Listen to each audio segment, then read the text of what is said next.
Well, good morning, folks. Delighted to be here at the Calgary Stampede, joined by the Premiers of the Northwest Territories, Saskatchewan, Ontario, and New Brunswick as we prepare for this week's Council of the Federation starting tonight in Saskatoon.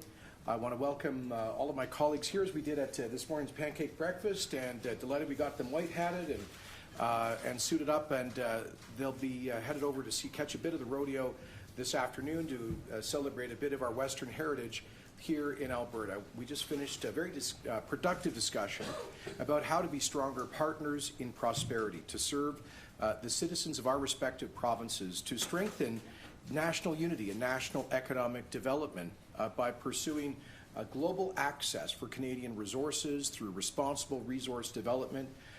All of these provinces and territories are very strong supporters of getting national economic corridors built from both east to west and north to south, including pipelines, so we can get Canadian energy to global markets to compete with and hopefully displace energy that comes from some of the world's worst regimes. We talked about sharing information on how more strongly to advocate for responsible resource development, and we've also talked about, we also shared notes on how to more strongly defend our taxpayers, particularly with respect to the federal carbon tax threats.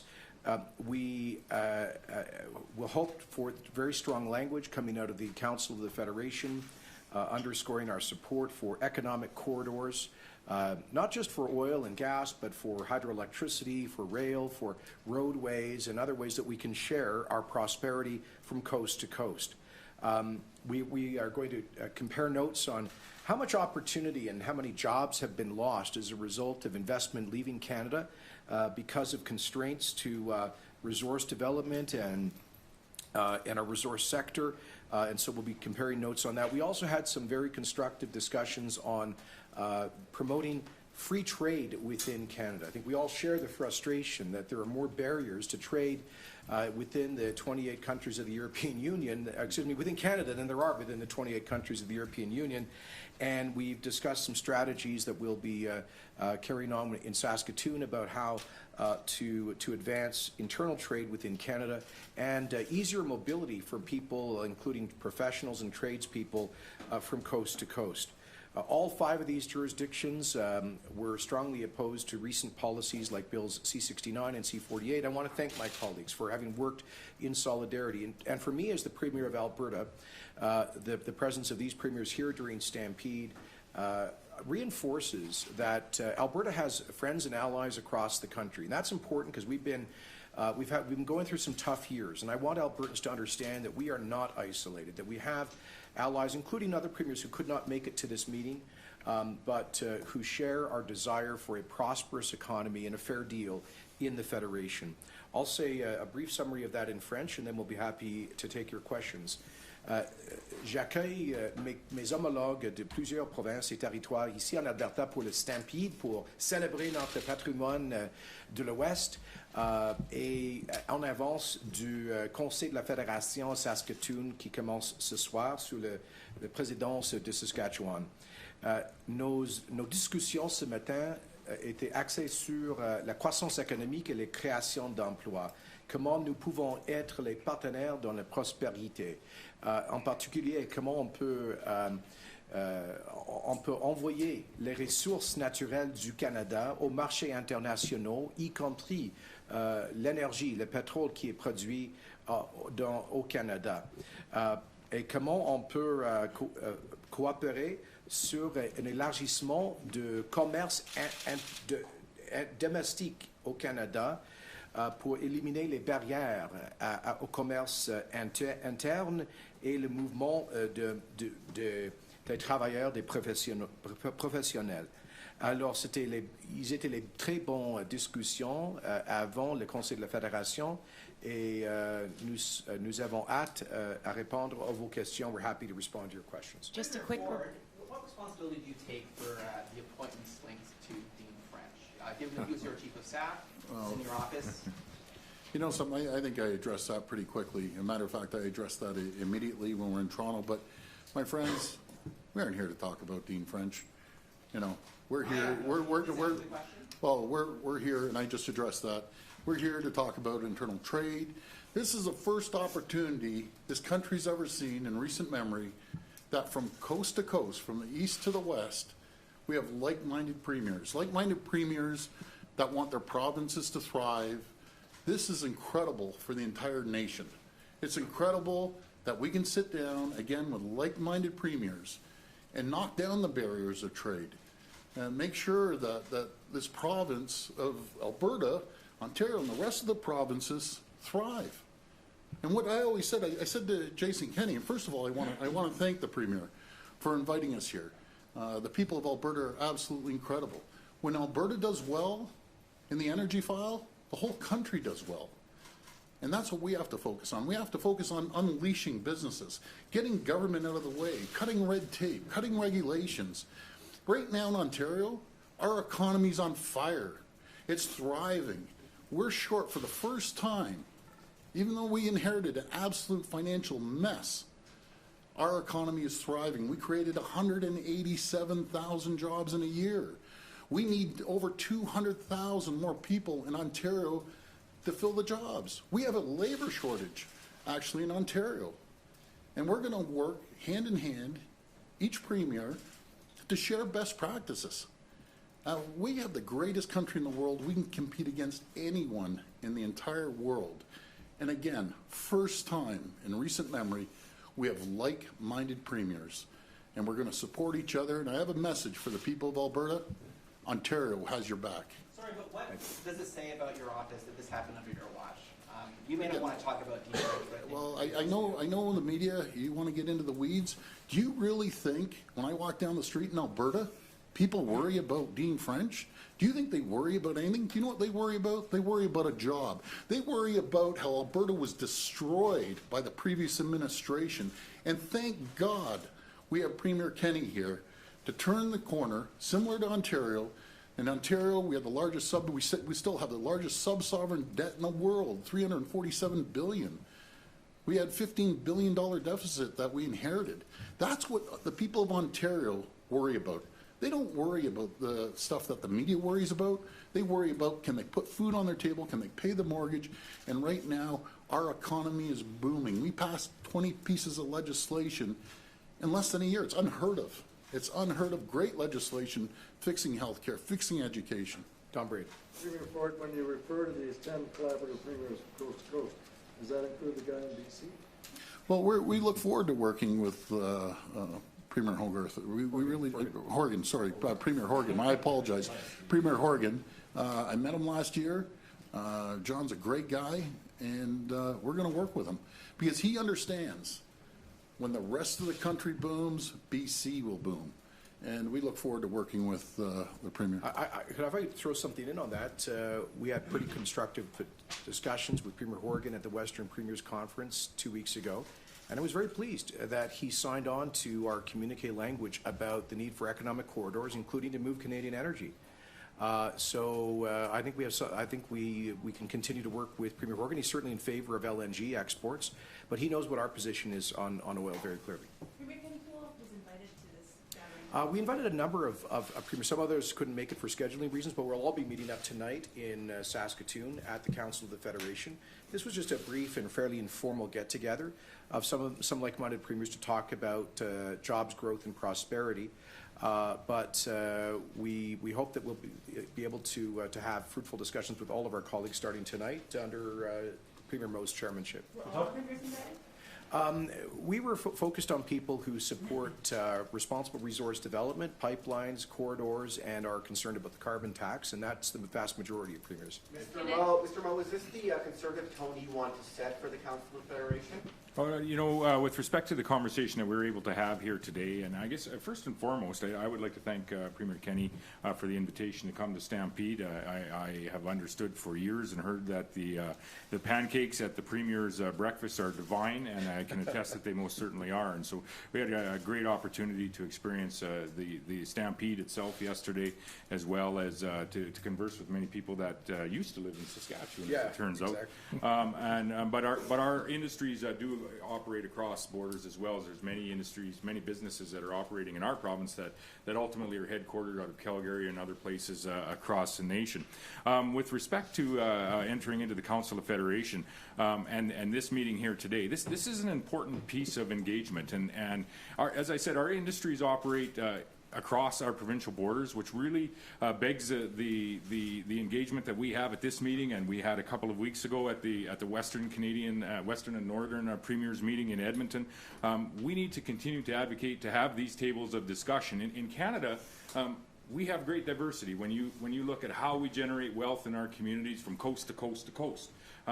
It is very important for us to sit at these subgroups, to sit at the national premiers table, if you will, which will begin this evening in Saskatoon, to continue to have those conversations around how we can continue to generate wealth in our communities, in our jurisdictions across this nation. So as we move forward, we were thrilled, I was thrilled as a Premier of Saskatchewan to participate in this meeting today. I was thrilled a couple of weeks ago to participate in the Western and Northern Premiers meeting. Thrilled to chair and host the Council of Federation meeting starting this evening, and we'll advocate for more of these tables across the nation, if you will. A number of premiers coming together to talk about areas of interest that we have, as we have energy resources that we've talked about that are being produced in Alberta and Saskatchewan. We've been fierce advocates to be able to transport those energy resources to a place like St. John, New Brunswick, where they can add value to that product, provide it to other Canadians, and provide it to other people around the world. Provide them with some of the most sustainable energy product that is produced in the world. So those are some of the discussions that ultimately we'll have at this table with Premier Higgs involved. There will be other trade-related discussions that we would have at different tables that we would have across the nation. So this isn't an ideological table that we're sitting at. This is a table of mutual interest on how we can continue to create wealth in the communities that we represent. It sounds from Premier Ford that that's exactly what this is. This is to bring like-minded people together to talk before the Premier's Conference. Like-minded people that want to advocate for the growth of our economy, the growth of our jobs in our communities, and the growth of creating the accessibility to the sustainable resources, whether it's energy, whether it's agri-food products, whether it's automobiles that are produced in Ontario, to create the opportunity for the rest of the world to access those high-quality, competitively priced, very sustainably produced, manufactured and produced goods that we have. Premier Kenney, do you have any concern that this is going to set up a two-party kind of thing in Saskatoon, that you're going to be like-minded and not like-minded? No, not at all. This is not about parties. This is about prosperity. These are some of the premiers, vast majority of whom have common concerns and interests about economic growth, job creation, responsible resource development. I want to remind you, it was 9 of the 10 provincial premiers, in addition to Premier McLeod of the Territories. You had 10 of 13 premiers sign expressing concern about Bills C-48 and C-69. You've got a majority of provinces representing a majority of the population concerned about the imposition of a federal carbon tax. You've got, I think we're very, well, we'll see the actual number in Saskatoon, but I think we've got the overwhelming majority of provinces in favor of the idea of energy and economic corridors across the country. You've got so a growing coalition of provinces and territories, not all represented here this morning, who share common goals for their citizens, which is jobs and prosperity, responsible resource development, partnerships and prosperity. And well, this is an informal chance to gather. In advance, we continued with some of the discussions we had at the Western Premiers Conference. I know my colleagues in New Brunswick, in Ontario, in Eastern and Central Canada are interested, for example, in how we work the New West Partnership Agreement for trade. So, and we have down east a province that wants to get Alberta energy, and a central Canadian province that's willing to help us ship it. So we have some common interests that we were able to discuss, while also enjoying some Western hospitality, and I'm so glad that these colleagues took the time to do so. Can I ask a related follow-up, please? Why did you make a decision to not ban conversion therapy provincially and leave it up to municipalities to do so. Our position on that is exactly the same as the NDP's was. They were in office for 4 years, so our position is the same as the NDP's. We're going to go to the phones. Wait, sorry, we're going to go to the phones. Operator, can you please put through the first caller? The first question is from Lucas Meyer with News Talk 1010. Lucas, your line is now open. Thank you for taking my question. Happy Stampede, everyone. Thanks, Lucas. Premier Ford, the reason why we're asking these questions is because you did not take questions on them last week. So I just wanted to make clarity on one thing with Dean French. Initially, the government said it resigned, but then last week, two of your ministers said that you, quote, took action when the revelations were revealed. So just to be clear, did he actually resign, or did you fire him, or ask for his resignation? Well, let's be very clear. Dean French is no longer there. We changed our chief of staff. Jamie Wallace is our chief of staff. He's a great chief. I think the cabinet gets along quite well with him. So does the caucus. We're moving forward. And my goal here, my goal is to focus on our economy. Not about getting into the weeds and what the media likes to do, probably 99% of the time. Again, the people that listen to News Talk 1010, Lucas, don't worry about that. Do you know what they worry about? They worry about if the economy's going. They worry that the previous government left us with a $347 billion debt. They worry about the previous government losing 300,000 jobs. Our government has put in policies for the people of Ontario to thrive and prosper and companies to grow. We've cut red tape and regulations by 25% by 2020. Our economy's on fire. We're leading the nation in economic growth right now. And now we have the opportunity, as you've seen, a clean sweep almost right across this country, blue, blue, blue, blue, every single election. This is a great opportunity for the nation. Not just Ontario, for everyone in this country. We have the greatest country in the world. My friends, south of the border, we do over $300 billion of trade. We're number one trading partner to 19 states, number two to 9 other states. They're becoming competitive. They're lowering their corporate tax rate. They did, down to 21%. They're cutting red tape regulations. That's who we're competing against. I've met over 25 governors. They want to do trade. Open trade, free trade, and that's what we're trying to do here in Ontario, right across the country, I should say. $50 billion, it would go right down the GDP. It's $50 billion to $120 billion. That goes 4%, right down to the GDP. That's better than any USMCA deal there is. Let's start focusing on our own country. We'll go back to the floor. Go ahead, Rick. What message are you trying to send to Trudeau and his government by having this meeting where you have common cause on so many issues?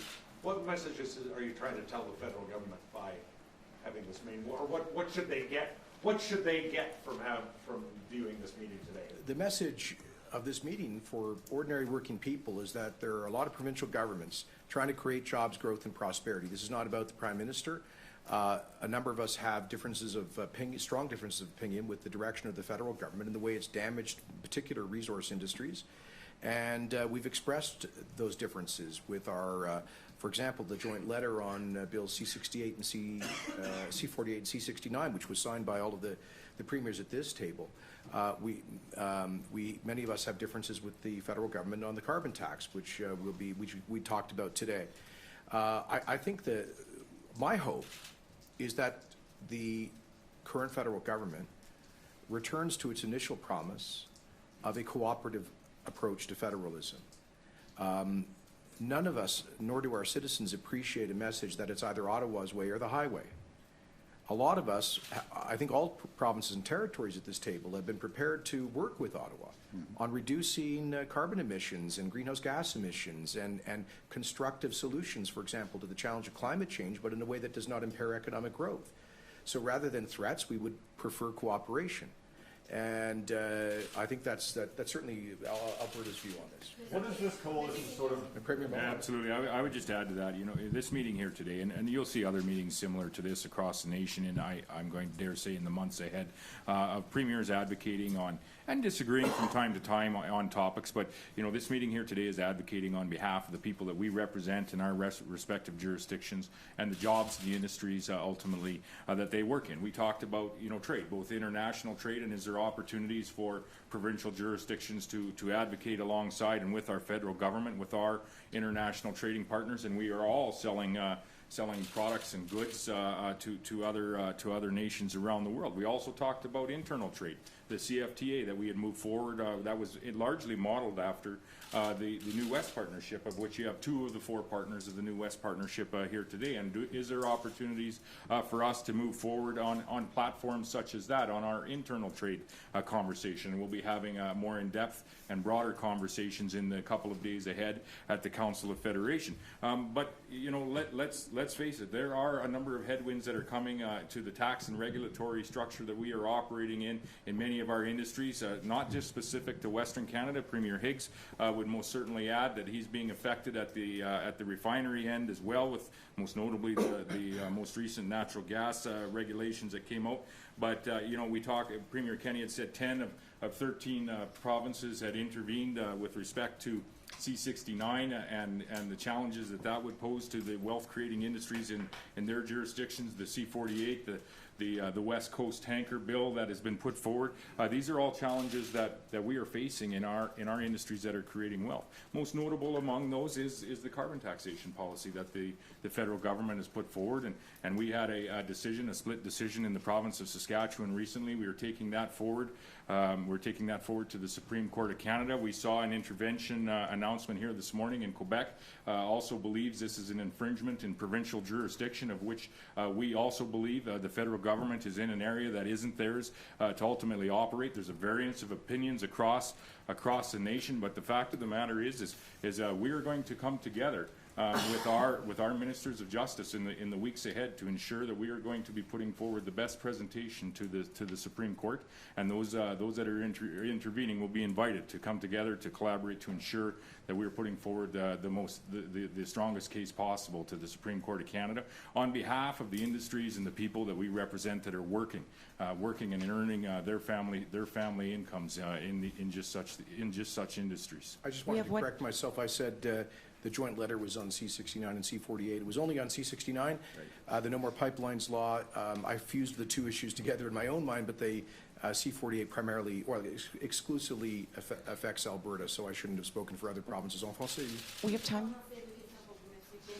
D'une part, qu'est-ce que ça veut dire de vous voir tous les 5 comme ça en conférence de presse? Quel message vous envoyez au gouvernement fédéral de Justin Trudeau? Et est-ce que ça peut nuire à Andrew Scheer? Écoutez, aujourd'hui, ce n'est pas une question des politiques électorales du fédéral, c'est une question des politiques de croissance économique que nous partageons comme province et territoire. Il y a une majorité des provinces qui préfèrent les politiques de pro-croissance pour la création d'emplois, pour le développement responsable des ressources naturelles, pour les corridors des ressources, et contre la taxe sur le carbone. Alors, nous mettons l'accent sur les enjeux, pas sur les personnalités, ni les politiques électorales. Ça envoie pour moi un message important aux Albertains que nous avons des alliés partout au Canada pour le développement responsable des ressources naturelles. Je suis très reconnaissant du position, par exemple, de M. Higgs et autres premiers ministres de région atlantique en faveur d'un oléoduc à l'est du Canada. Je suis très reconnaissant de position du premier ministre Ford en faveur de l'énergie East ou les projets semblables. Alors, c'est un entretien constructif sur ces questions urgentes au plan économique. Ce n'est pas une ingérence dans les politiques fédérales. One more. We have time for one more question. L'Ontario et la Saskatchewan qui ont perdu récemment leur cause devant les tribunaux dans le dossier de la taxe sur le carbone. Ce matin, on apprenait que le Québec, vous l'avez mentionné, M. Moe, que le Québec allait se joindre dans la cause de la Saskatchewan en Cour suprême. À quel point êtes-vous confiant de remporter votre cause en Alberta, étant donné l'échec des 2 autres provinces? On a décidé d'avoir nos ministres de justice à discuter les stratégies quant aux efforts, des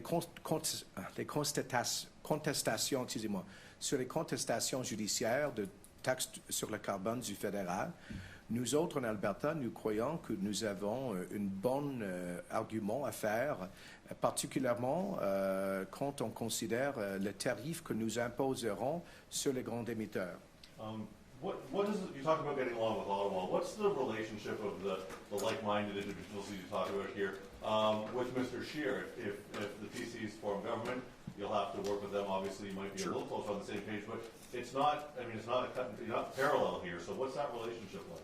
Well, not every province nor every party agrees with everybody all the time, but there's a fairly broad agreement here about the need for policies that create good paying jobs, in part through responsible resource development, getting our resources to global markets and defending taxpayers. And so it's only natural that we would compare notes on some of those points. We are also, the folks here and many of our other colleagues who will be seen in Saskatoon, really want to move from talk to action on internal trade and labor mobility within Canada. So there's a lot of common interests. And I said to Prime Minister Trudeau when we spoke the day after my election and in Ottawa, and when we met in Ottawa a week later, that after I was sworn in, that I hope we can find common ground. Unfortunately, his government decided to proceed with two bills that have an absolutely devastating impact to this province, Bills C-69 and C-48. Instead of meeting us halfway on an approach to the climate change challenge, we're being dictated to by Ottawa. This is not the cooperative federalism that he promised in 2015. And so speaking for Alberta, I know Albertans would strongly prefer a federal government that listens to and respects the provinces, and a government that is not damaging jobs, growth, and investment through policies like this. And that's one of the, I think that's certainly Alberta's view. One more time. Excuse me, if I could answer your question. In the Northwest Territories, we have consensus government, so it's in our interest to make sure we know what every party will be making available for the Northwest Territories. So we try to stay in good terms with all of the federal political parties. So, and each of us are unique. We are supporting a carbon tax. We're trying to get it through, or carbon pricing. We're trying to get it through our legislative assembly. And we're part of this group because we're very concerned about the loss of jobs, the investment, the level of investment that's dropped significantly in the Northwest Territories, and the fact that our population is declining. So we know that if the energy industry in Canada doesn't recover, we're going to be in trouble. So we are working with all of our southern provinces to move ahead. Ladies and gentlemen, we're going to have to leave it there. I just could add a point. Just as Bob has supported us on the concerns around C-69 and the tanker ban, we've supported Bob, whose territory was sideswiped by the imposition of a federal moratorium on oil and gas exploration in his territory without territorial consultation. So these are the kind of issues where we, I think, have common cause. How are you balancing, I mean, you are probably seeing it firsthand more than any other area in Canada, climate change and the impacts from it. So how are you balancing that concern with the concerns that you're talking about here? Well, you hit the nail right on the head. We are, in the territories, we are the most affected by climate change, yet we contribute the least amount of greenhouse gases. So I've said it many times, we are making a concerted effort to educate Southern Canadians like yourself, who probably are not as affected on a daily basis by climate change. And we know it's in our interest to make sure that you all understand that what your lifestyle affects us, and we have a right, we live up there, and we have a right to make a living. We ask our children to go to school, and then when they come back, we have keep our end of the bargain, that there be jobs and opportunities for them. We don't keep our end of the bargaining by moving out and having, say, move south to make a living. So You know, I'd like to add to that. Premier Hicks hasn't had a shot. Because in New Brunswick, we've had a couple of years now consecutive record flooding situations. And I'd like to say that, you know, in this group here, and in any group across the country, none of us are denying climate is changing dramatically in Canada and throughout the world. So, and every one of us are focused on meeting our mission targets. The only strategic difference here is that we believe that we can do so, and we are meeting those targets, but not through taxing people more, but through innovation, that energy pays for innovation. We believe we're in the middle of a transition economy here, where we need to work in order to invest and see innovation start to move us to the next generation. Is the climate going to improve next year if we raise a carbon tax? No, it's not going to change. It took a long time to get here. But all of a sudden, there's this will by the current government to just tax people more and think it'll get better because everyone will feel like I'm paying a guilty tax here. We all are focused on emission reductions, every one of us. In New Brunswick, we're at 28% of our 30% target for 2030. So we're almost there now. And we've put together an output-based pricing model that meets the federal requirements, but yet they have not accepted it. And they haven't accepted it because they want us to impact people every day in their lives by paying more to get through a province that doesn't have rural transportation, doesn't have the large urban centers, but has an opportunity to continue to thrive and survive. We have the largest refinery in the country that can't get access to Canadian crude. We have a system here that we are not united as provinces to grow our country the way it's always been strong. Innovation will be funded by energy development and using what we have in our country to make it work. And I'm proud to be part of a team that's standing up for a united Canada, once again working from coast to coast to make it happen. And it's unfortunate we have these strategic blocks. And in New Brunswick, I feel like a stranded asset most times. And that's why I'm here. And I've been excited to be part of this team. And I'm excited to think that Canada's going to be on the move once again in the near future.